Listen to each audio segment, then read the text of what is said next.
Hey, everybody, you're watching Conversations in Pop Culture, and I am your host, Andrew Davis. And this episode is brought to you by my sponsors, BCW Supplies. So use code POPAnimeComics to get 10% off your entire order because bags and boards are expensive, and you might as well save yourself some money.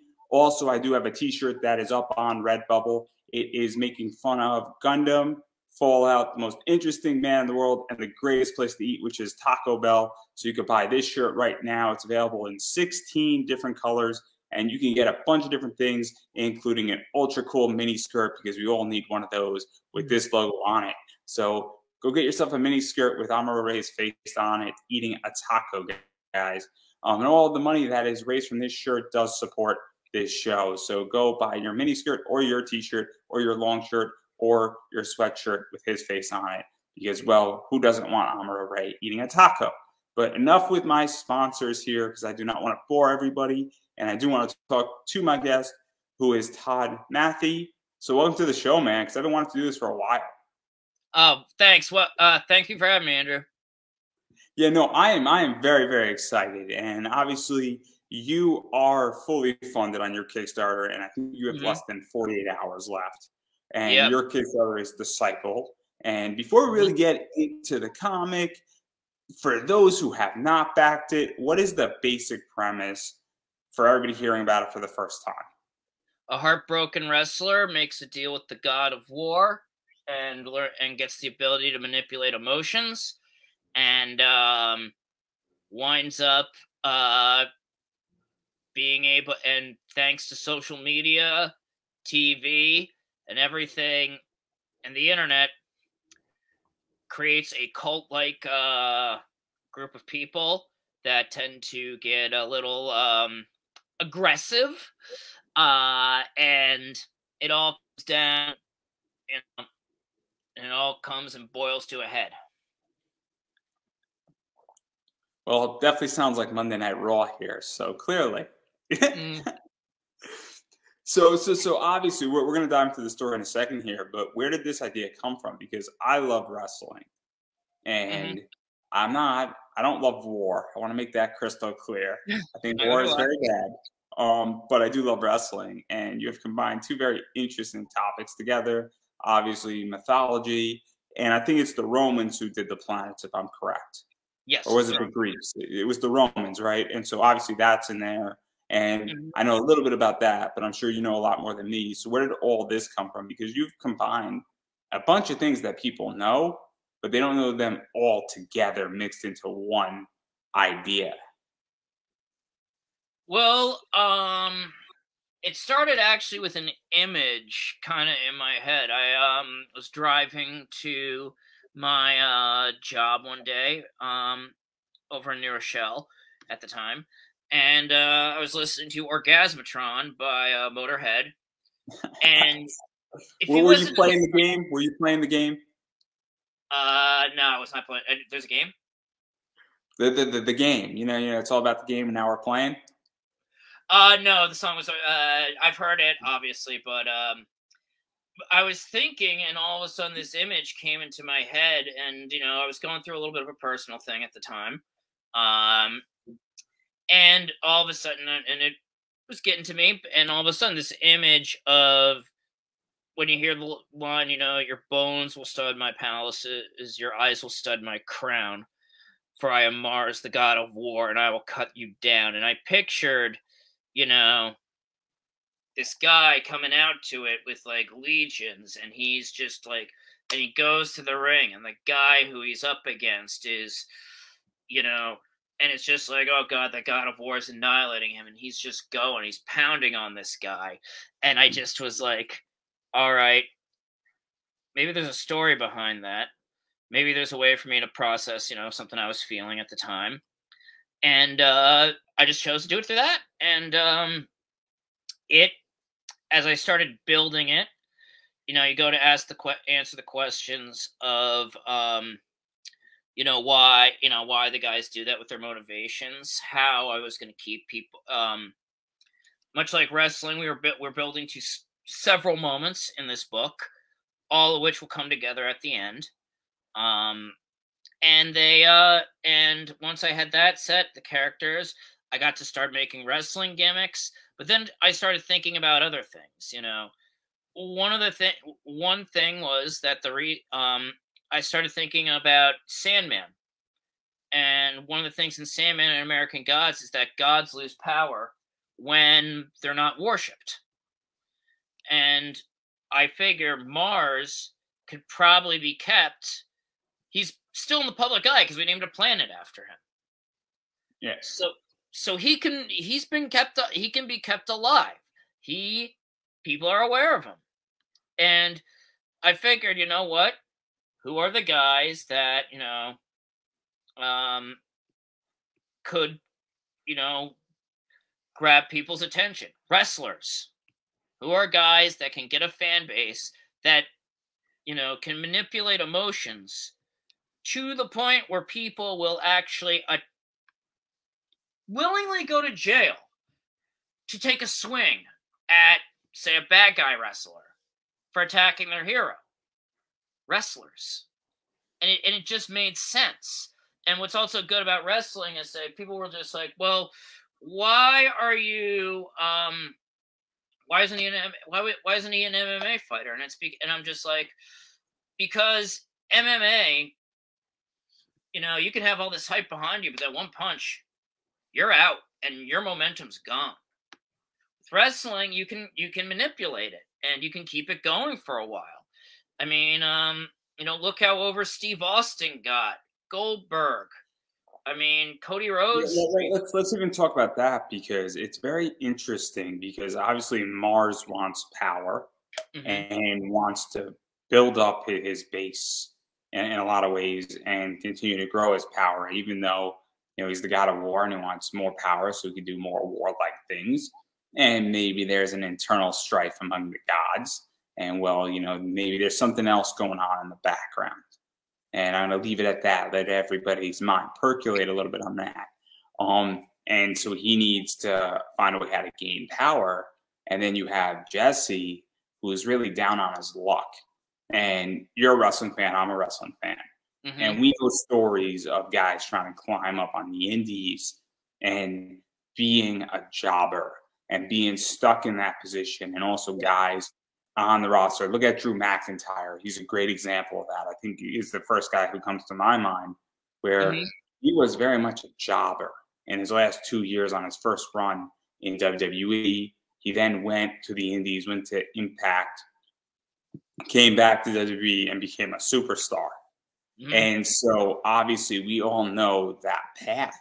And so what was that like, really building that out and really even building out Jesse? Because you could tell that Jesse has put in the work to get onto TV, only to find out that he's going to be in a stiff squash match with somebody who is going to sort of hurt him and stretch him a little bit. Yep. Yeah, and that's what I was thinking. I mean, like, the 1-2 punch of his girlfriend breaking up with him for another guy, and then suddenly he gets, like, the dream job, something he worked so hard to get. He's finally reuniting with his tag team partner, Eddie, and he thinks they're going to bring in the All-American Express, and then he's just, losing to Lash Lariat. I mean, it hurts him, it pisses him off, and it makes him vulnerable. And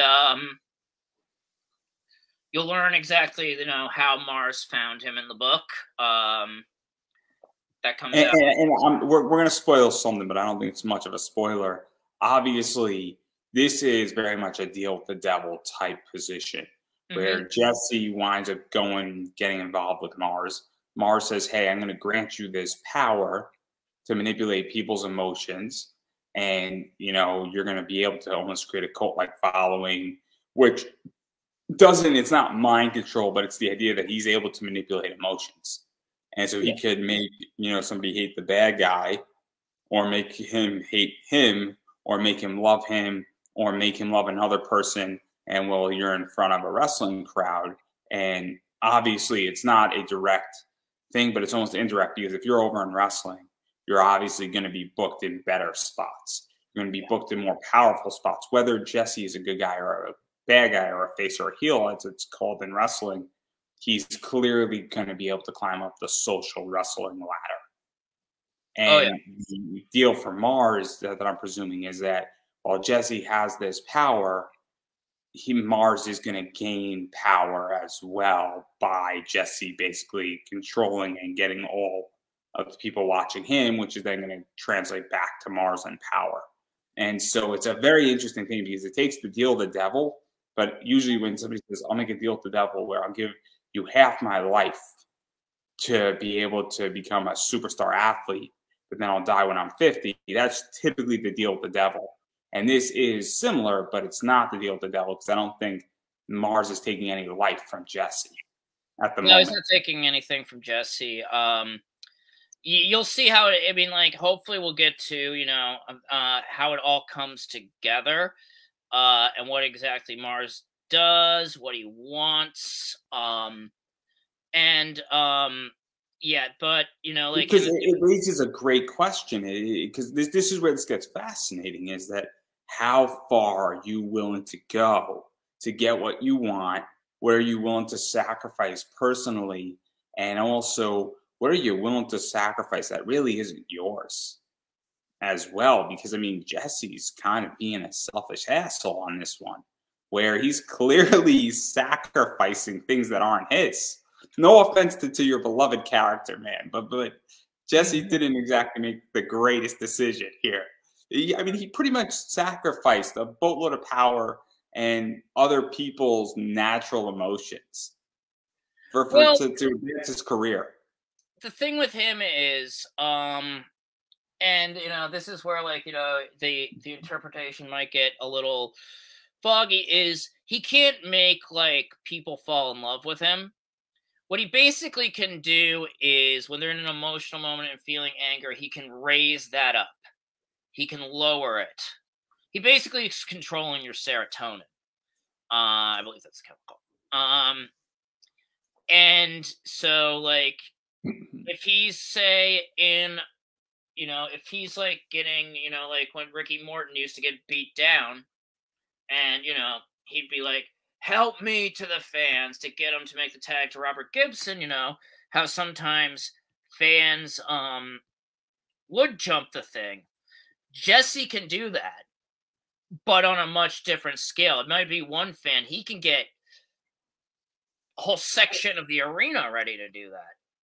And so that's really how his power works. Like, he can't, like one thing, like, is he can't make Claire fall in love with him again. That's not up to him. That's not what he can do. Well, but he could change if somebody's booing him or not, essentially. Yeah, or he can basically just be like, make someone less mad at him. Just be like, all right, I'm pissed at you, blah blah blah blah blah, and he could be like, ooh, calm down, and just once he masters it, just be like, anger level, and it's like, I'm still mad at you. Even still, though, it's the idea that he has this power and it's an amazing responsibility. And it's the idea that, like, if you can change somebody's emotional state or their anger directed to you, but you're doing it on such a level where if it's a house show, that only stays within the house show. And Yeah. for those who don't know, what a house show is when it's not televised. Maybe there's 500 people, maybe there's 1,000 people, usually sometimes, maybe there's like 3,000 people, Yeah. but it's not televised. First thing, if it's almost the equivalent of Monday Night Raw or what what is it, CWC Championship Wrestling, I think. Yeah, Championship Wrestling Council. It sounds like something else. I'm just gonna say. That We kind of. don't want to be sued tonight. We don't want to be sued tonight by the big W, guys. I don't want to be sued. You don't want to be sued, clearly. But that's when it's televised, he's now not necessarily even controlling the emotions of the crowd. He's also controlling emotions to some degree of who's watching. Yep. And directly and indirectly, because you and I both know as wrestling fans, if the crowd is hot at a wrestling event, and I'm watching WrestleMania, and the crowd is booing Roman Reigns, well, that affects me as a viewer. And and that's assuming he can control me through my TV. But if he can control me through the TV or my iPad or whatever, that's a even bigger power. And so, what was this really like building this power? Because it is absolutely fascinating. I built up the power actually based on what was the tri scale in metal they heard about, and basically like it manifests. We see it visually in waves. So for 3 waves, that's it at the beginning. 6 waves is when he kind of starts getting more control over it. 9 waves, he realizes what he can do, and 12 waves is when he's at that's his peak. That's his peak, and that's when Mars can become more active. As I mean, and basically the story is going to be building to when Mars can become active. Yeah, and then let's jump into Mars because obviously with Jesse doing this, Jesse has one goal, and that's to be the top guy in Mm-hmm. wrestling. And I don't know if Jesse's necessarily wanted to be a face or a heel, but you could be a top guy and be a heel. You could be a top guy and be a face. And he wants to be a top guy, and that's what Jesse wants. And obviously Mm-hmm. that's his goal. And well, he's pretty much we know he's what path he's going down to get there at this point. Yeah. It's not a secret, and that's not ruining the book. That's not the book is not about wrestling in a lot of ways. No, Wrestling is part of it. wrestling's kind of the world it's set in. It's And so yeah, it's a story about that, ambition. It's a story about getting over someone. It's a story about, moving on. It's a story about, actually like one thing is like his responsibility. I mean, like is he responsible for this, for what people do? Or is like, because sometimes people get angry, but they can hold it in check. But and is the company responsible for things that happen when Jesse's fans go out of control? What is, the line here? This book will be asking that. And it's something that I wanted to play with because, you hear things like you know wrestling stories where there were wrestlers who fans wanted to stab, mhm, and where I mean, what was it? Was it Scott Hall that said there were wrestlers that wanted to stab him, or fans that wanted to stab him? I think, or who was it that said it?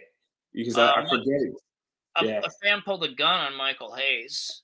Um, maybe it was Michael Hayes. And so yeah, this isn't, and there are people who are so over that you don't know anymore. I mean, I don't know how familiar you are with indie wrestling, but do you know who mhm. Dan Housing is? Yeah, I know Danhausen. Right, Dan Housing stays in character. Like Oh yeah, legitly, if you are at a wrestling event and Dan Hassan is at a table, he stays in character until he gets in his car. He is in character the entire time. So if oh yeah. he's playing evil Dan Housen, he's evil Dan Housen.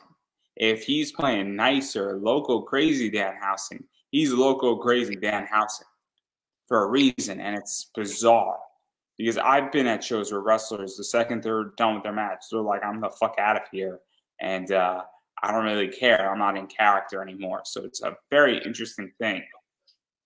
Yep. Yeah, we play with that. Even another example, MJF. That guy at the autograph side, at autograph sightings, you see him being a prick. You know, Oh my actually, god!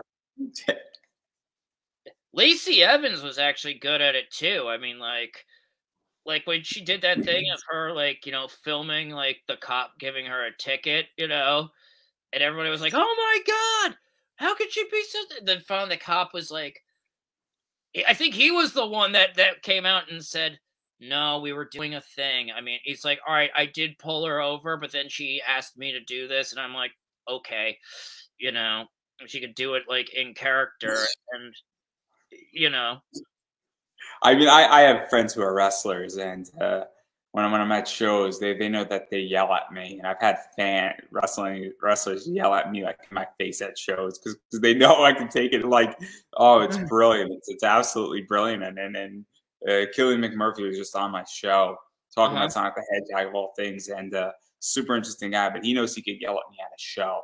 He knows he could do a lot of things. If he wanted to dump a bottle of water on me, he could do it.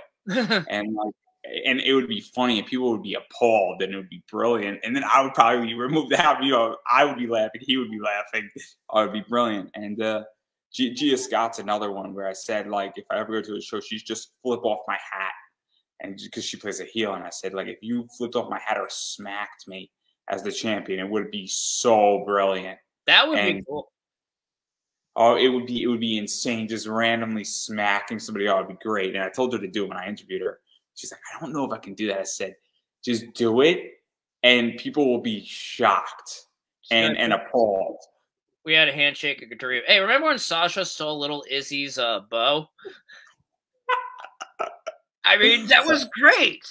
I mean, that was being a heel. Mm-hmm. And it goes into this entire thing, though. And the reason why we're bringing up all these examples is that's, I think, what you're asking. That's part of what you're asking in your book in a lot of ways. And I think a lot of people don't ask these questions. And it is a good question to ask, is that how far are you responsible for something? I mean, what was it, Catcher in the Rye that killed, was it John Lennon, I think? Yeah. And how far was J.D. Salinger, I want to say, wrote that book? Yeah. I'm just making sure. But, like, how far and how responsible is J.D. Salinger for John Lennon's death? And these are really good questions. And I think these are questions that writers need to actually say, if I put something out there and somebody does something, how far am I responsible up the chain? I mean, we're right now doing an interview, but, like, what if somebody takes my interview and does something horrible? I mean, am I responsible? And then those are complicated questions. Yeah, and I mean, hell, remember a couple of years ago, the Joker movie, everybody was saying, oh my God, this is going to cause mass shootings. And it was just like, I mean, in the end it didn't, but, I mean, yeah, but also there's also the personal responsibility of the person. I mean, I remember, growing up, they were all saying, well, Marilyn Manson was responsible for the Columbine shooting. And it's kind of like, well, not really. He didn't pull the trigger. He didn't encourage, I don't think he was talking to those kids saying, hey, go do this.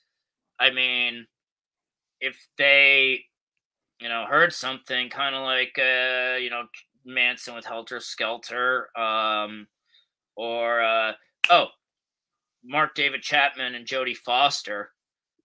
I think she was probably, when she heard that, she was like, what? It's just like, she was probably thinking that's nuts. And who was it? The guy who shot Kim Kardashian on South Park because he read Scrody McBoogerballs. No, it wasn't Kardashian. It was Sarah Jessica Parker. Oh, okay. I think it was Butters that shot.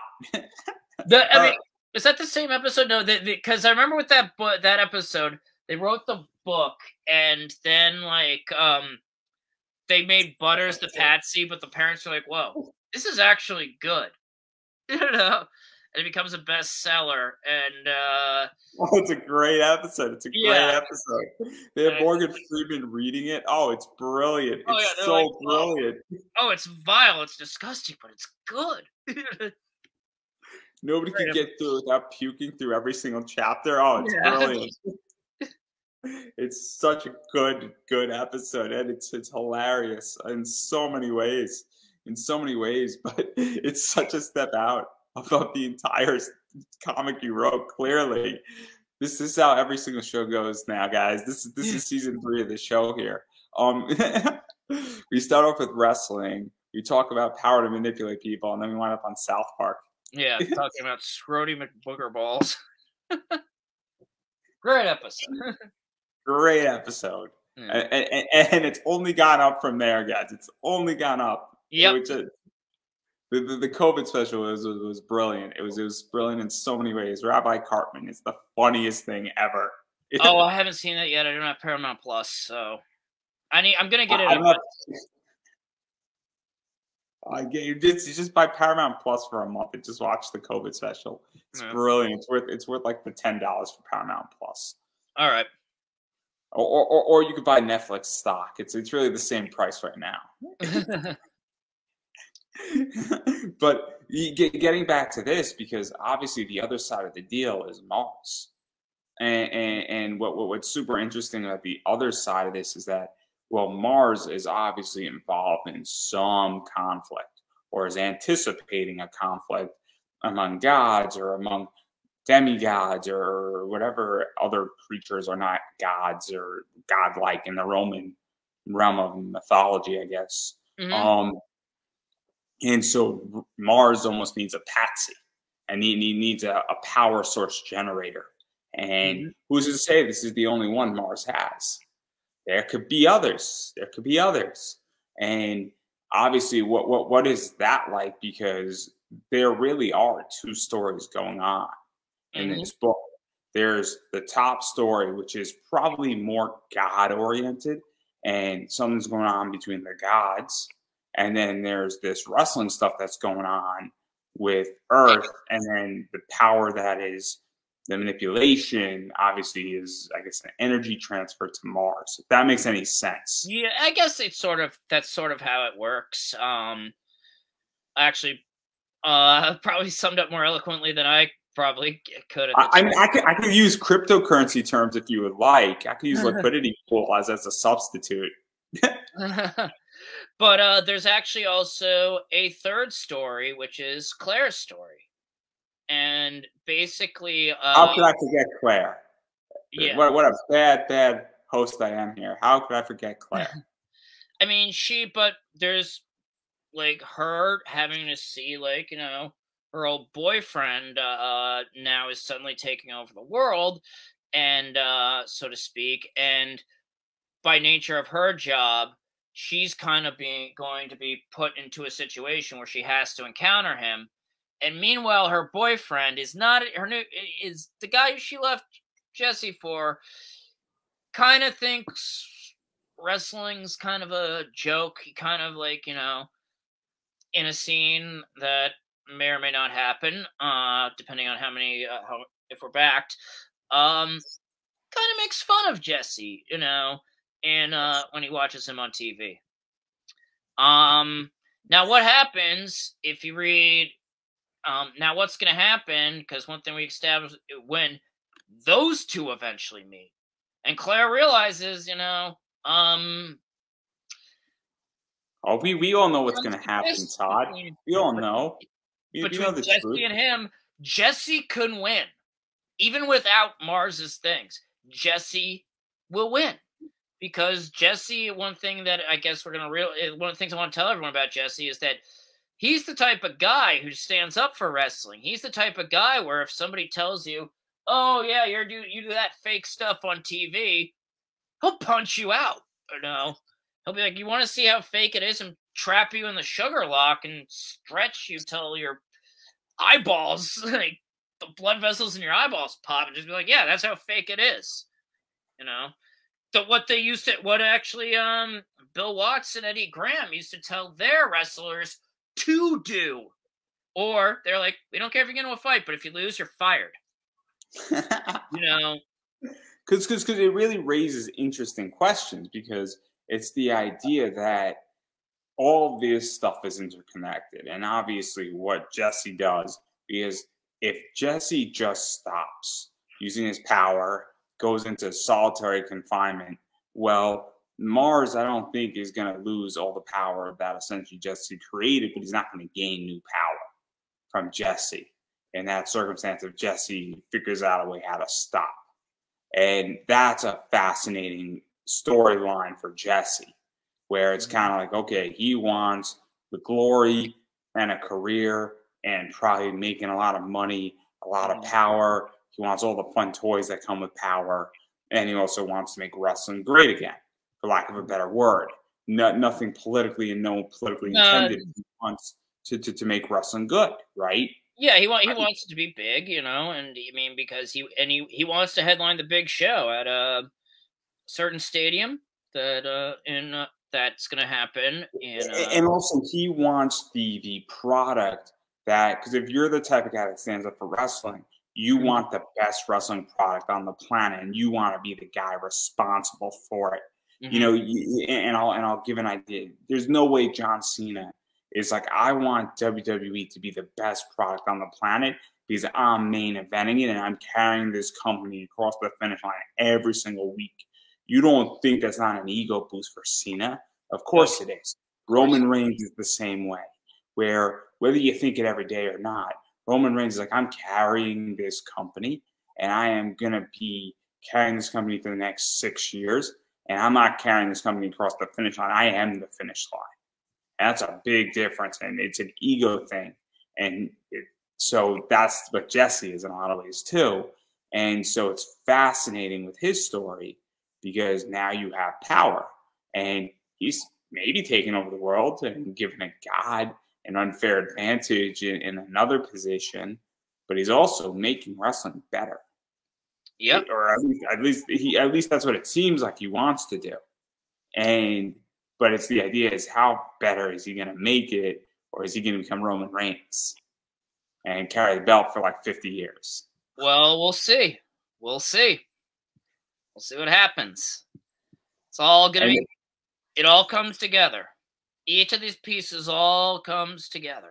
and then obviously going back to Mars, I mean, that's a whole another scenario as well because we don't know exactly, and I'm avoiding certain things, but it is crystal clear that there's a reason why Mars is doing what Mars is doing.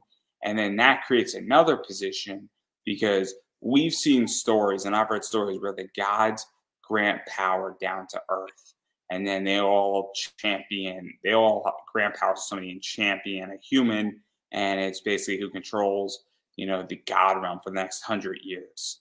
And so this creates a very interesting environment where technically in issues 2, 3, 4, 5 going forward, if we get that far, pretty much it's the Mhm. idea that what happens when another god says, oh, I see what Mars is doing now, I need to go find a wrestler to back and grant them their power.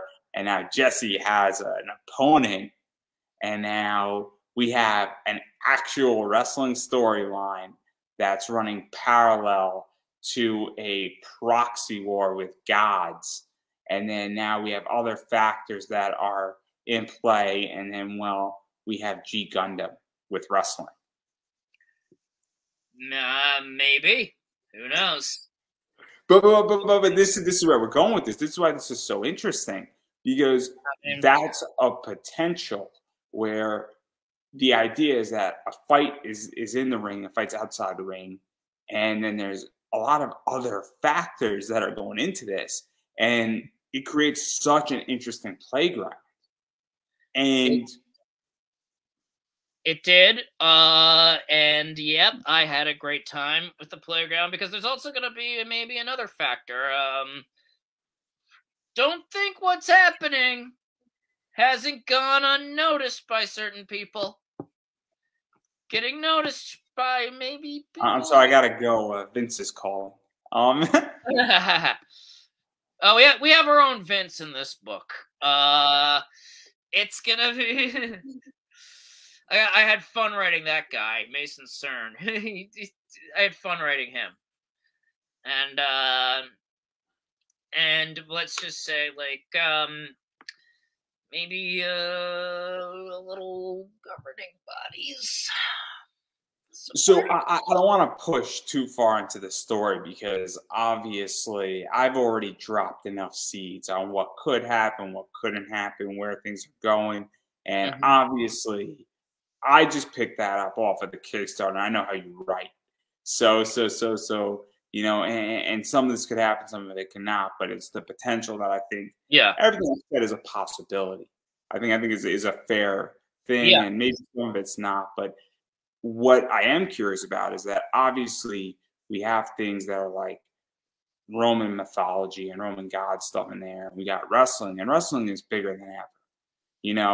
I don't know if you saw this statistic, but WrestleMania 38 beat out the Super Bowl on social media this year, Yeah. which is crazy. Which actually makes a lot of sense. Um, in a lot of ways. And the Super Bowl was an okay game. It wasn't a bad game, but the Super Bowl wasn't that interesting. WrestleMania 38, night one, was fantastic. Oh yeah. Um, and so wrestling both on an independent level, on a professional level with WWE, Impact Wrestling, Ring of Honor is getting fascinating now. New Japan is getting interesting. And then you have AEW. It is bigger than ever. It is mainstream now. It is cool to be a wrestling fan for once. I don't know if you remember, but I got into wrestling in 9th grade. It wasn't cool to be a wrestling fan. It's now awesome. I wear a wrestling shirt out to Starbucks and I'm like, yo, you see Monday Night Raw, man? I'm like, yeah, you see Monday Night Raw? Like, yeah. Oh, man, Well, you I see mean, Beyond Wrestling? Oh, that was cool too. And it's weird, very much. I was around in high school during the Attitude Era and the Monday Night You're War. privileged. Just stop. You're so privileged. And hey, I guess I was born the wrong time. And those guys, but Austin, Goldberg, DX, the NWO, those shirts were everywhere. It was enormous back then. It was the top show on television. And when like WWF acquired WCW, I think like that was a big deal. That was a very big deal. We could go into how they botched that. I watched that in real time happen. But then So, but even but if, even to go forward off of that, because obviously after that, wrestling, I guess, receded a little bit. But then what's happened, and I don't know exactly when it happened, but it got me back into wrestling, is independent wrestling got huge. And places like GCW have popped up, places like Beyond has popped up. And this was before AEW. This was like a year before AEW. And all these independent companies were actually doing better. And I'm a huge wrestling fan. And Beyond is arguably the top independent company in the world, along with GCW, better, bigger than Ring of Honor, bigger than a bunch of other places. And so wrestling has gone through a resurgence, including WWE, and people bitch about WWE. And so, and AEW has helped that as well, and a variety of other companies have. And so, what is this like for you? Because you're writing a wrestling comic, and it's a bunch of people like me that are like, oh man, this is cool. Like, we're getting wrestling comics. I mean, Dirk Manning just did his book with yep, AEW. And I mean, there was another person who did an Andre the Giant book yep. that did very well. So this isn't, and then there's other things coming out. So what is this like? Because clearly there's a need and a want for it. And people want this content both on a nostalgic level, but also saying, hey, look, I just want something with wrestling in it. What I tried to do when I was doing this was I wanted to work on a couple of levels. I wanted to uh, make you want to cheer. Like, I wanted to get your emotions, much like they did in wrestling, and make you, have someone you like, have someone you hate, and you want to see what happens when they get together. I wanted to do that.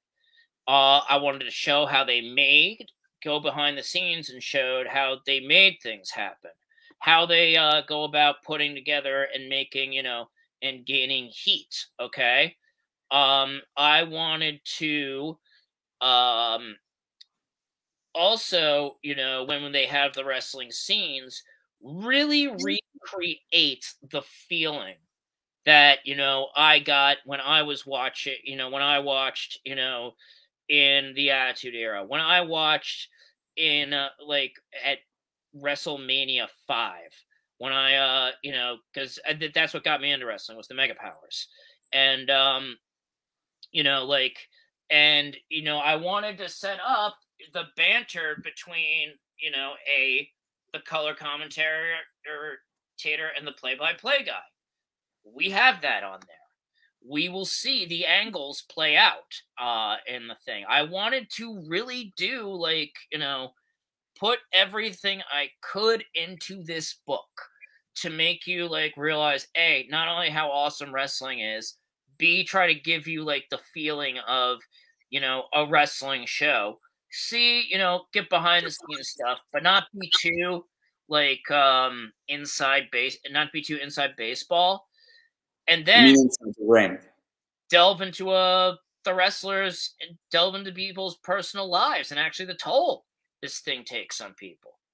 So it was. And let me ask you this too, because obviously there's a lot of people who are wrestling fans, but then there's people who like Roman mythology and like an interesting story and are not wrestling fans. And you also want to hit that niche too, because the idea is that, at least this is how I view things. When I'm creating something, I can watch Dragon Ball on Mhm, just, this is purely just a fun anime, or I could look at it as the growing of a boy into a man, which is, you could watch Dragon Ball that way and it changes the way you view things. mhm, Somebody who was a boy who was very ignorant and stupid, nothing against Goku, into becoming more educated and more acquainted to the world and actually becoming stronger and becoming a true defender of Earth. And you could watch it that way and it becomes a very different story. Or you could just watch it as, what challenge is this guy gonna face next, and whose ass is gonna get whipped next?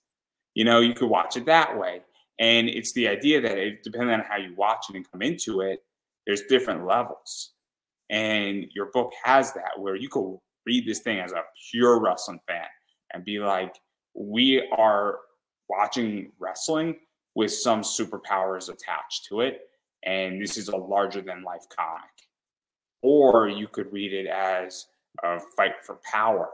And it doesn't matter about the wrestling, but it's all about control and power and how much you can have. Or you could view it as a proxy war, I feel. And you can disagree with me on any of that. I'm mhm. more than happy, because I don't want to put words in your mouth on your comic. But that's how I'm viewing it on those three levels. And that's just my opinion. I could say you could. I mean, you're free to interpret it any way you want. Um, I, But I, you can say I'm wrong. I got no problem. I'm not gonna say anything because I think that's part of the fun of it. And the other thing about it is, it's like you can also just view it as a story about a relationship. You can see it as the just the like the stresses of a job. You know, um, like work life balance and things like that. You can. I mean, and I really, like, honestly, I didn't even know I had all this in mind as I was writing it. I've written all 6 issues. And as I was writing it, this stuff just kind of, was coming. I don't know if it was because maybe I was thinking about things with, through osmosis, like, as we'll go. What is that like? Because this is fascinating. Is that I've been on this where you just start writing something, and then the world does it, I guess, writes itself, and these characters write themselves, and everything logical goes into it, because for whatever reason you've created a world that it works. And I know you've written other things too, and I Mhm. don't know if the other things you've done are similar to that, or they needed more, I guess, carrot and stick a little bit more, because this doesn't seem like it needed the carrot and stick. It was just there, and it was just the natural progression, and the world allowed the characters to develop in it, if that makes any sense. No, And I hear what you're saying. And it went that I way. don't know. I don't know. That's why I'm asking. No, no, it definitely went that way. It kind of went that way too with robots versus princesses. Except, I mean, it was a little bit different because, I mean, it actually was very similar because there is a lot of world building in both of them. But like with that one, eventually, like, the characters, and then just the way, like, princess stories go, and then robot stories happen, and then finally they meet at this point, and somehow it's got to go in a certain direction. So can the princess's songs affect the robots? Let's find out. See what Because happens. sometimes with an interview, the interview writes itself, right? Yeah. Sometimes I write one question, and then I write 50 other questions, and I don't get to those 50 other questions, and I prep Yeah. up, but the interview writes itself. And then sometimes I have to force a question. And sometimes I'm in an interview where there's nothing going. Like right now, we're having a very open discussion. I think we're having an open discussion. Sometimes, though, I have to force it, and it's not the easiest thing. And look, everybody's at a different level. It's not a knock on everybody. Sometimes somebody is terrified. They're like, I'm going to do this thing because I got to get out, but I'm terrified. And I get it. So I understand it's not a judgment thing, but it's the idea that sometimes something just takes off and then you're running with it in a certain way and it all works out and it's very free flowing versus something else. And I've written articles that have been that where I had to force every sentence. Oh, And you could tell that every sentence, because like I had nothing and like it was just very painful. And I mean, we're talking like 800 words. It wasn't like 5 pages, but yeah. even still, it was just like, I got nothing here. And I've written government reports, and like sometimes you're just like, I got nothing here. And like, but sometimes in the government, when you say, I don't know why it's in here, is the answer. Sometimes those are the best reports. It's like, it was in here. I got nothing on it, guys. I'm sorry. There's no background on why this provision's in the bill. There's no background, guys. Someone wanted it. No. I don't know who wanted it, but it's in there, and I don't really care. And then I'm done with this report. I'm like, boss, I don't know where it is. And like, Why is we don't Bernie know where it actually is either. And then you have like a best report ever. It was like a page and a half. Greatest report ever. But I digress. I digress right there. Super interesting in that realm, but I don't want to push any more because I'm going to ruin this entire story for everybody. Single-handedly, I'm going to ruin this entire story for everybody, and I don't want to be that guy. But I do want to talk inside baseball. I definitely want to talk inside baseball because this is actually a very interesting and a semi-controversial discussion point where you're kickstarting your book, I think, is a fair statement versus it being a pre-order form versus it being a business. And the reason why I say that is because I think that you need money for printing, and I think you need money to finish up some art. And what is that like? Because this is a common debate in Kickstarter is that how far you should be in a project, where should you be at, what do you need to show an audience, and not necessarily on a legal level or a Kickstarter level, but I'm curious how you define those lines. Because again, and I'm going to be very open about this, everybody is different economically on Kickstarter. Everybody has different resources. Everybody operates differently. And also some people have seed money to do a book and the book's already done and they just want money to print it. Some people operate where they want to pay themselves back, or they're running a Kickstarter for issue 1 to really get the art done for issue 2. And they want to cover some of the printing and get a jump on that. So I'm very curious where you're at with that and even how you feel because, and it's not a knock because I think everything works. And if you get me my book and I back it, I don't really care how your process works. I just want my book. But I'm also very curious because I have friends who do $25,000 campaigns who don't have certain pages done yet. And then I have friends who also have the entire book done who do $1,500. So it's not an issue of how much money you raise, but I'm super curious. And I know it's a long-winded question. All right. So here's what I learned about it through my 3 Kickstarters. First one failed. I learned It didn't fail. It was a setback. yeah, I mean it was a setback, and I thought okay, like have people. I'll be very honest. I funded this show on Kickstarter, and I didn't think I was going to fund it. And it was bad, and I funded because I got lucky and I ran across a big backer. But man, it was brutal. It is not easy. But Well, no, yeah, sorry. but what I've seen is like at least with successful campaigns or I mean, like comics launch, they talk all about this. Trying to figure out how to make a successful Kickstarter. I mean, it's like a science. What I've noticed is that you got to have at least. I think it helps when you have a lot of your project already done because people, when they want something, they tend to want it now rather than later. I think too, it also shows that you're telling the people, hey, you're actually going to get it, as opposed to, you know, there have been incidents, and I guess Kickstarter has now had to put in the provision, pledging, you know, doesn't necessarily mean you're going to get it, you know. Which, but, you know, that they want to be confident that they're going to get something, and they want to know, like, you know, that the product is worth looking at, you know. So if you have like endorsements and pull quotes, that helps. um they want to, I think, so I think it's like the more you have the book to show, the more that the more confident I think people are. And the other thing is that, you know, too, knowing how much to show, because I was like, should I show all the pages I have completed? And they said, echo here. But and I talked to someone, they're like, no, don't do that. Typically show like the strongest scene you have. It's like, you know, or like the strongest parts. I mean, or a really cool art scene. So like if you have an awesome suplex scene that just is eye catching, you know, you might want to do that, and you also might want to throw somebody into the middle of your story. So like, what the hell's going on here? I need to read the book to find out, right? That's the other thing too. yeah, so it was always like, you know, start. I mean, they said start, you know, with your best foot forward. And also, you know, what I learned from like Dirk Manning was you got to put skin in the game.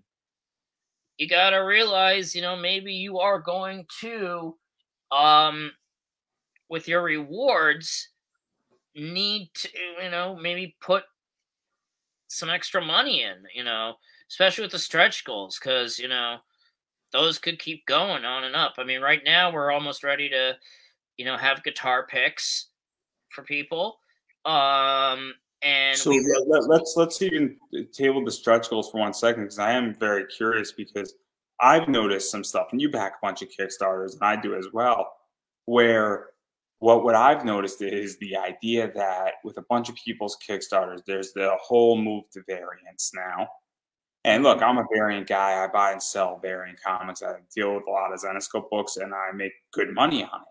mhm, Now, first and foremost, indie is a handbag where, and it's very complicated because there has been no consistent proof that indie comic variants will make money or they won't make money.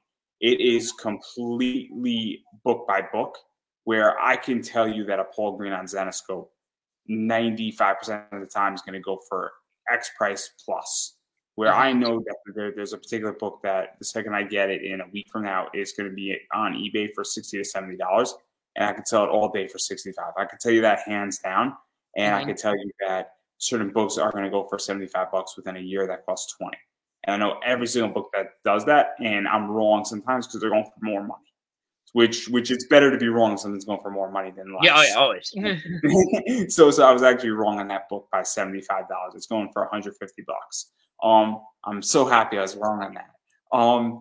It's kind of funny, but the idea though that I'm very curious, because a lot of these people are doing like a 15 to 20 to $25,000 campaign are doing variant covers, and they're charging $25 for a variant cover. And it raises a very good question, is that seems to be a big trend. That is what helps to fund growth. And I Mhm, like variants. There's nothing wrong with that. But it also raises another question where I'm like, are you growing your audience and growing what I guess comics tribe and indie comics launch talks about, or are you just growing the idea that saying, hey, I like this artist and I'm migrating with this artist? It's kind of like how many fans, to go back to wrestling, watched WrestleMania anticipating Cody Rhodes back into the family. mhm. And that's a good question. Like, how many people follow a wrestler versus following a company? And I asked this question: how much would AEW's viewership go up if John Cena went to AEW and signed a Mm. multi-year contract? Would people leave WWE for that? And that's a great question, and that's what I view indie variants as. Because if you're following a guy like Paul Green, and he's on your campaign, then he's on my friend Larry Higgins' campaign, He's on Max Hill's campaign, and then let's say Mark Waid, runs a Kickstarter, and then he has Paul Green doing a cover for him. People are following Paul Green. They might not give a goddamn fuck about Mark Waid per se. I love Mark. I think they give more fuck about Mark Waid. But they might not care. But it's the idea that they're there for Paul Green. And nothing against Mark Waid. I'm sure Mark Waid's great. I love Mark Waid's Spider-Man, right?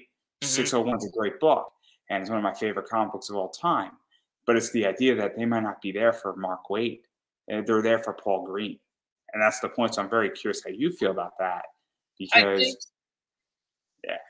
I mean, it could be anything. It could be also like that, it's a very limited edition collectible, because this stuff is often printed to order. Like, you can, I mean, like, after you do a Kickstarter, like, people will be like, like, oh, can I get the, like, do you have, they'll email these creators after it, and after they've done fulfillment, and be like, oh, do you still have the very special hologram edition? They'll be like, I don't even have a copy for myself. I printed this specifically to order.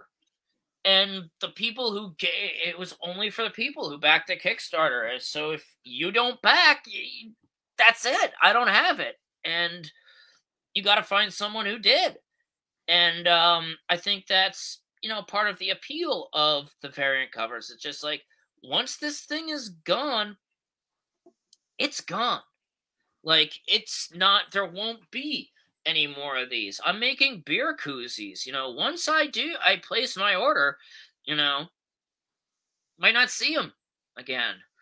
Once I do my, like, if we get the guitar picks, I'm placing an order for, a certain amount. And that's the amount I intend to have. I have a metal card on my Kickstarter. I have one metal card. It's 121 prints of that metal card. That's it. I'm not reprinting it, and then I'll show it right now. So I'll have to sell, but like, it's this bad boy. It's all shiny. And by the way, I only have 40 left because my business partner DJ, who's the cosplayer in that, he got 60. I got my 60. And then, that's just the way it went. And I gave some of them away to people who I sort of trusted, and some people backed it. But like, there's only 121 of those. There's not, and I'm not reprinting it. It might become an art print. It might become another product, but it will not be a metal card. So, and DJ is becoming a big cosplayer. It's technically one of his first merchandising things out there. So if DJ does like 50,000 people on Instagram, there are people who are going to knock on my door and want this, because guess what? DJ sold out a bunch of them. And it's very interesting. And it might not be popular today, but all of a sudden, fast forward a year from now, it could be very well very popular. And that's what's an attraction, and it's a limited edition item. And you might say, oh, it's 121, metal cards. That's not a big number, all things considering. Yeah, I mean, it's a print to, or I mean, like, and that's part of what it is. It's like you're in an exclusive. It's like you're going to see, Guns N' Roses at the Garden with Metallica one night only. You're going to see Fish and the remaining members of the Grateful Dead one night only. That, I mean, that it's only going to happen that night. And you're not, and it's like it won't happen again.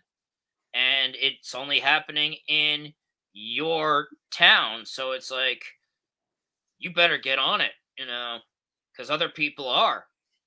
And I think that's which, and that's, I think, what a lot of, people hope what they like try to do with their Kickstarters, is to be like, hey,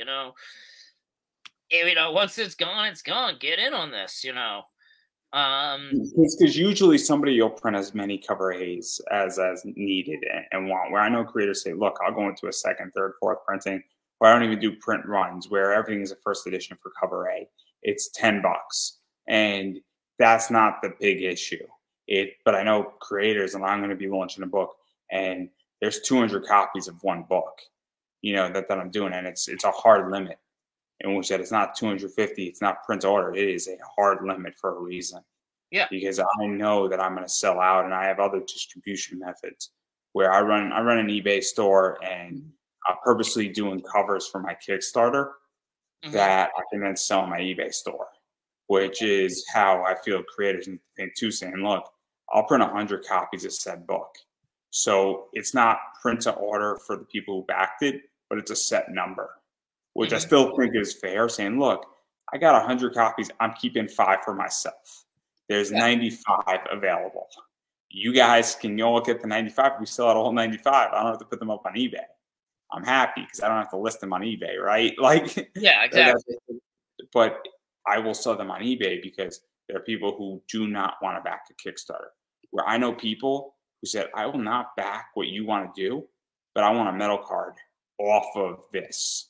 And I've sold metal cards off of Kickstarter, and they're like, we want to support your show, but we don't like Kickstarter. We don't get it, but we like this. And it's a very weird thing. And so I have people like that in my world, and I don't want to discriminate against them. So since this, hey, I noticed you got a Kickstarter going on, I like your perks, I'm going to take care of you. Yeah. Because what do I care how I get my money, right? Yeah, I mean, you know, to say anything about it, but, you know, when you're running this thing, you know, those are just things you have to think about. It's fascinating because I love talking about this stuff, and I love talking about it like a business. And I'm always curious because I haven't produced a book yet.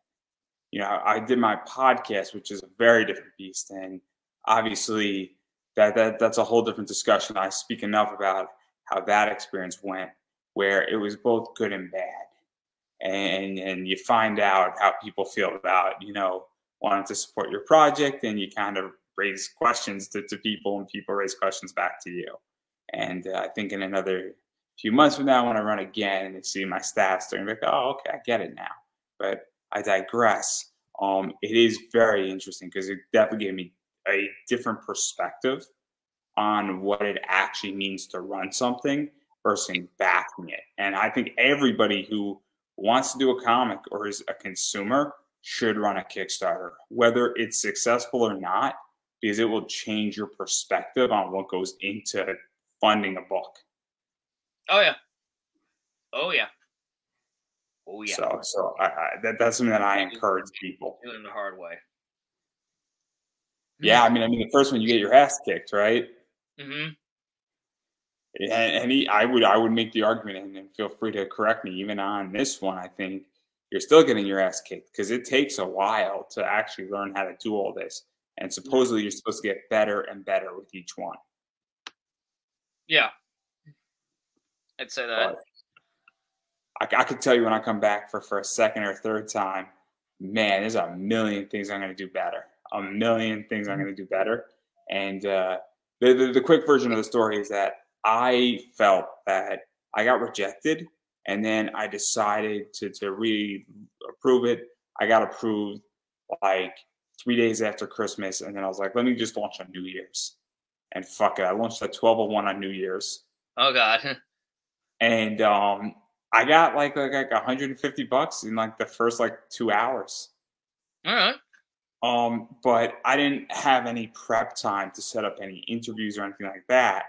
And so part of my failure was that my Kickstarter wasn't written poorly, but it should have been written tighter. Yeah, the one thing I learned is that it helps to have a mailing list because what's crowdfunding without a crowd?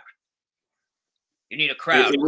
It was that, and then also it was just not even having media appearances or anything like that. So I'm actually going to start writing my next one in August to launch it in November, get it approved, and then hit up a bunch of people that I now know how to get on their shows and do media.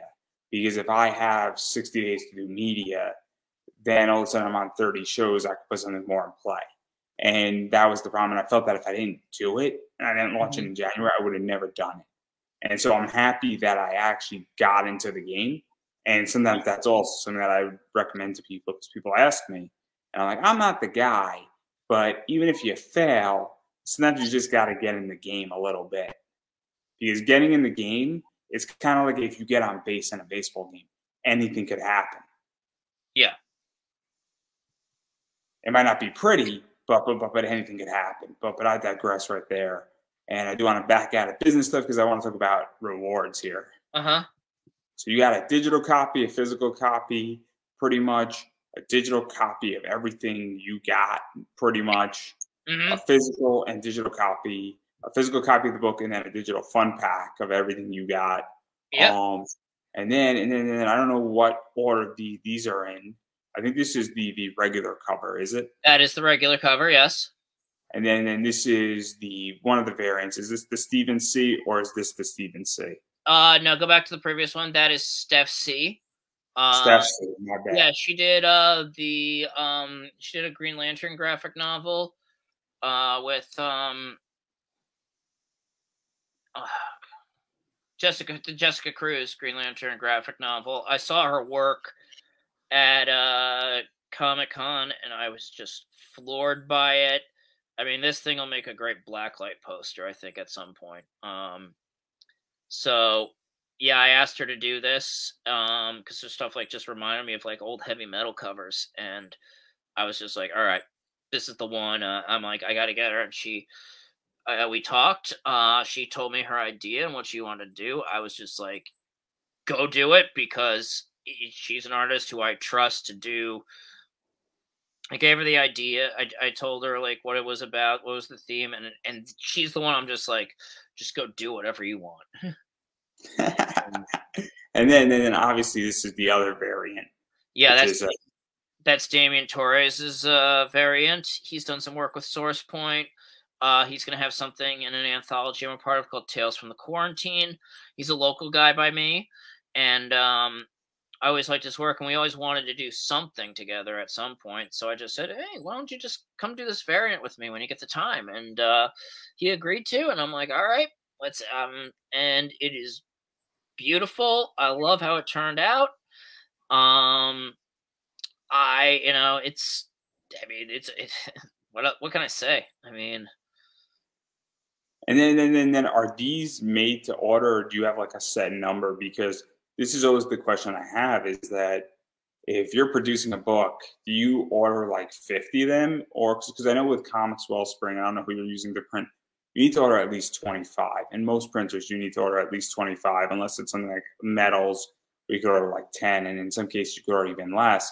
But it's the idea that, do you order more? Because it's tricky with comics to make money, where some people make money on their Kickstarter, but a lot of people make money at a con because, well, they'll bring this variant to the con, and then somebody says, oh, I want this book, and they're like, oh, that book's $10, this one's 20, 25, this one might be 25 or 30, and or you might have a package deal. So do you print more, or is it just, hey, whatever somebody orders on Kickstarter plus like 10 in case something is damaged? I'm probably gonna be doing that. Place what they're ordered on Kickstarter, and maybe I'll sell leftovers if I have any, or to replace damaged ones. But once again, there's something called space. I mean, I only have so much space in my apartment. I can't fit, all these books in my apartment. It's like, But you're not at that stage yet. Yeah, I'm not at that stage where I have to order like rent a storage unit, or a warehouse. Because I know people who do this, and they deal with a lot of retailers, and they spend the extra money to do that, and they slowly do it and Sam Quinnen does it, and he's slowly working at it. Now, I have a different approach where I want a set number of books for a reason.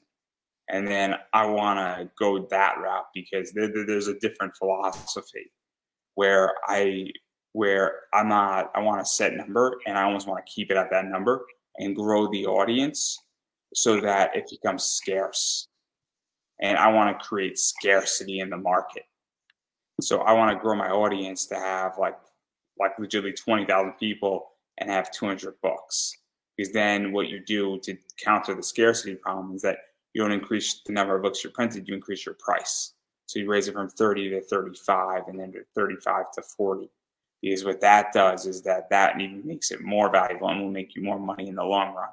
So if you have 800 books going at, 30 a pop, that's 24,000. And then if you raise it to 40, well, you're adding a lot more money. And so that's how you count scarcity. And that's how you find out how much people are really willing to spend on you. Yeah. But I also got to realize where you are. You got to get yourself to that stage. So, I mean, I don't think I'm ready. There are ways how to do it. There are ways how to do it. And I can teach everybody how to do it for a small or pricey fee if everybody would like. I have no problem teaching everybody because my knowledge is not free.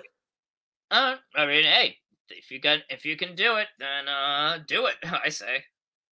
It's actually a lot easier than people realize, but it will cost somebody probably about $3,000 to do it, all said and done. So it's again, are you thinking long term or short term? But that's not what we're here to talk about. That's a different discussion for a different. Yeah, I'm more focused just on getting my campaign done. That's not even on my radar right now. I mean, I'm a business, so that's how I think. I'm one of those guys that I'm building a business. I'm not building a campaign.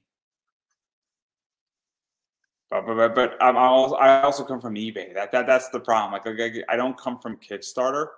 I come from eBay. So what works in eBay land doesn't work in Kickstarter land, and it's weird. And it's a different discussion. I'm going to be ranting about this tomorrow, halfway intoxicated. So I'm letting everybody know that I'm going to table my rant right here. But these koozies are pretty cool too.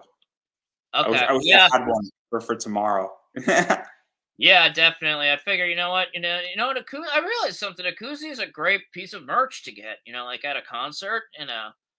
It's cheaper than a T-shirt, and it's useful. Keeps your beer cold, or your beverage, if you don't like to drink.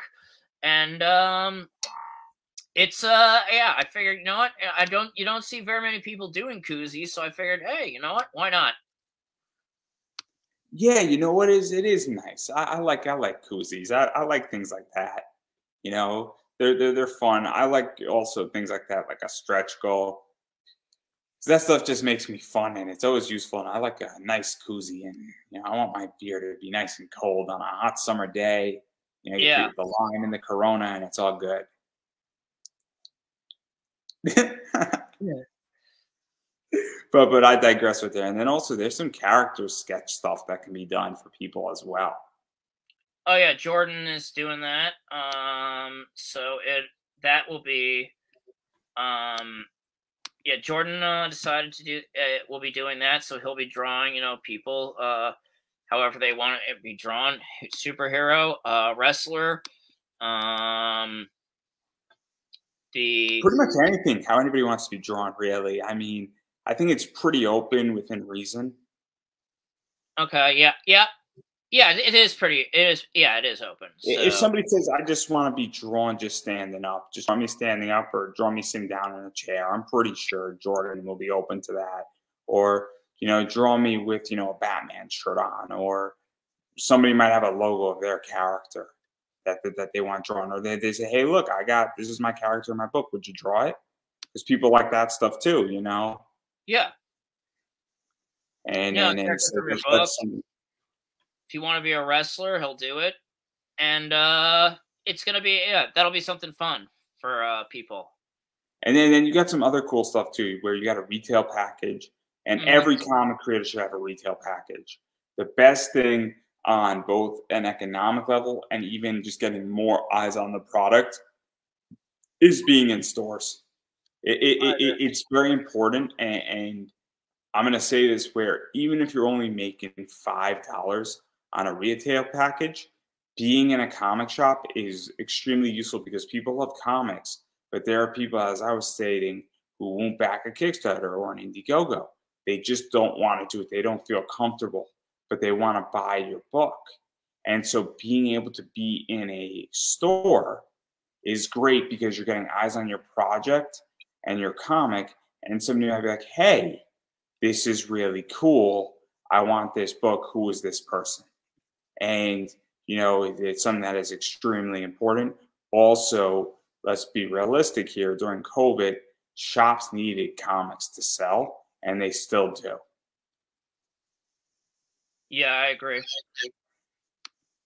And then obviously there's the variant package, which is just the variants, and that's out there. Obviously, Robots vs. Princesses Mhm. package. And then one of the cool things as well is that you can be drawn into the comic.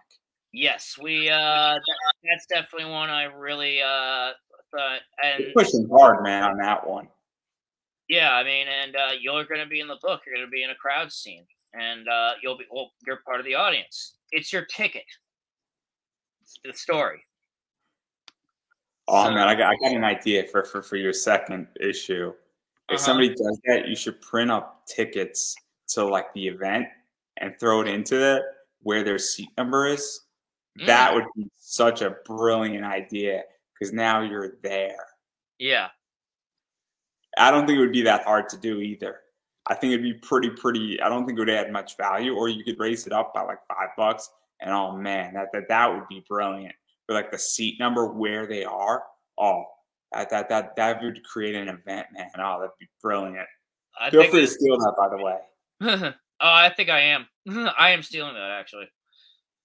Oh, because it's not even my idea. It's a Tyrone Jackson's idea, where he created a book called Stars, and it's a Uh, musical band superhero group.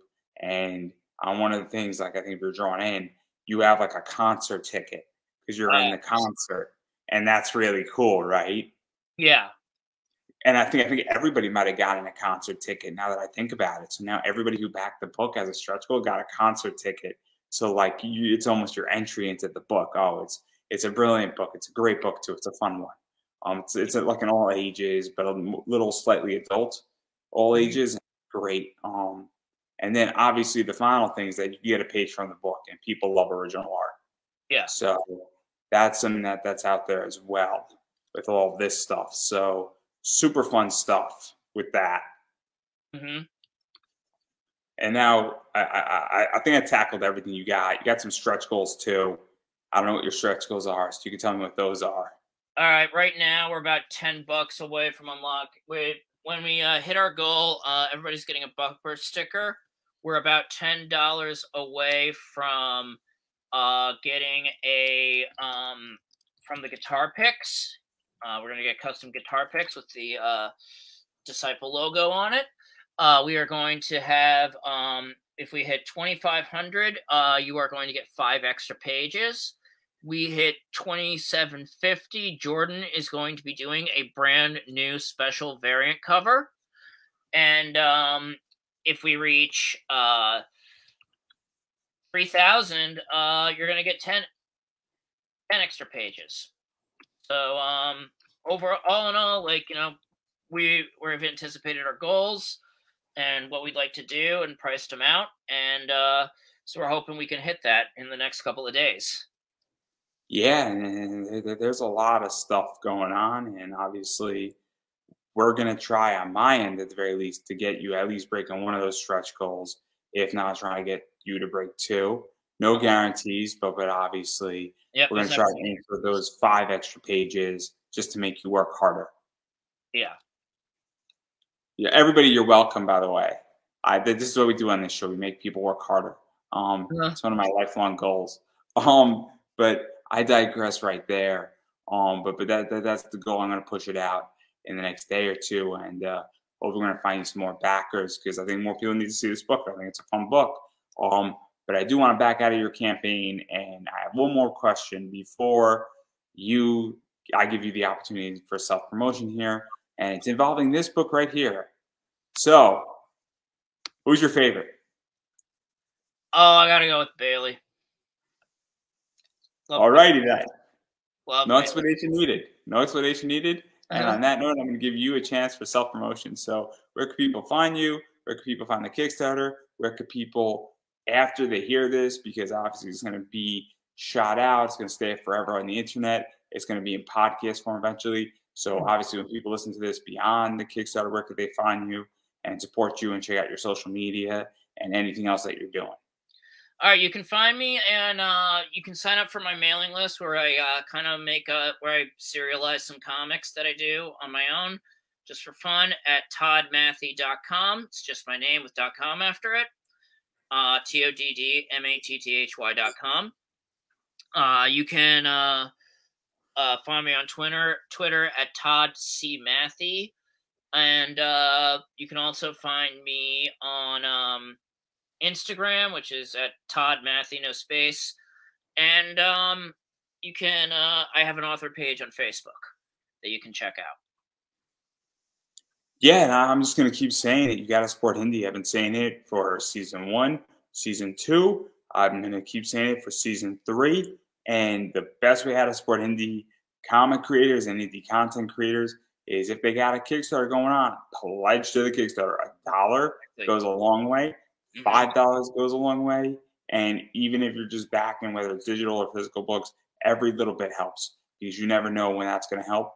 But even going beyond just donating money, sharing out a campaign Please share. Twitter, sharing it out on Instagram, sharing it out on Facebook. I don't know exactly how you would share it out, but you can mention it on TikTok, guys. You know, all of that stuff is free. It does not cost money. It goes a long way and it means something because you never know who's looking at something. You know, and I don't know how you feel about this, but when somebody shares out my interview, it makes me feel good that somebody is actually saying, "Hey, I want to just share this to my friends," Yeah, and it doesn't cost anything. It's beyond greatly appreciated. You know, I like money, and if you want to give me money, that's great too. But a share is almost just as valuable as money, and it means a lot to me as a creator. Or a like goes a long way too. Or better yet, I don't know how you feel. Have you ever gotten a direct message from someone that says, "I read your book. I fucking loved it." Like, have you ever gotten one of those? I have gotten one of those, and I love that too. So, really makes you. It really gives you confidence. And so when somebody comes to me and says, "Oh, I thoroughly enjoyed your interview," I thought you did a great job with this interview. Oh man, what a great guest that guy was. And it makes me be like, "Oh, I'm happy that you enjoyed it. Thank you for watching." You know, it goes a long way and it doesn't cost anything. And that's the No. thing. So I really recommend. And if you do back it, what you should really do also is let other people know that you backed it. Because when that happens, that will be beyond helpful as well. Because it lets other people know saying, "Hey, I backed this project." Now, as far as I'm concerned, obviously I appreciate likes, shares, comments, all that stuff is very helpful to me, as well as buying my metal card, description up above, obviously buying my t-shirt, Redbubble goes a long way too. If you feel so inclined, I am a fan supported show. Sometimes we have sponsors, sometimes we do not. I appreciate everybody who wants to buy me a coffee every once in a while. Goes a long way. All the money goes into this show, and what it goes into is paying for StreamYard. StreamYard is $240 a year, so every little bit helps. I am good for another year, but I would like to keep doing this as long as possible. Also, if we raise a certain amount of money, we're coming into podcast format, which means that it's going to reach a new audience and you can basically take the interview with you. And once we get into podcast format, there's actually going to be secret interviews on the podcast that are a little too racy for Facebook and YouTube. And I found that out the hard way. So obviously, you can get some extra additional content on the podcast side that will not be here and will not be on YouTube ever. So that's another reason once we get funding, we are about halfway to podcast land right now. So, another 60, $70 and this show will come into podcast land. So obviously every little bit helps to keep both those things active. I greatly appreciate it. Go tell a friend, buy my merch, buy me a coffee, help keep this thing active. But more importantly, just share it out. It's free, guys. Legitimately, it is a click of a button on Facebook or YouTube. It's not that hard, and it means the world to me. Also, if you're listening in the podcast side of this, leave a review on iTunes, Spotify, Apple, wherever you listen to your podcasts, because that's also helpful. And on that note, my voice is getting hoarse, and I got a job interview in the next few days, and I would like to sound good. I'm going to let you have the final word. All right, guys. Back Disciple. Well, 2 days left on Kickstarter. Back Disciple now. Get some cool rewards. Dig it? Ooh, yeah. All right. Thank you for having me. And that's a wrap, everybody. All right.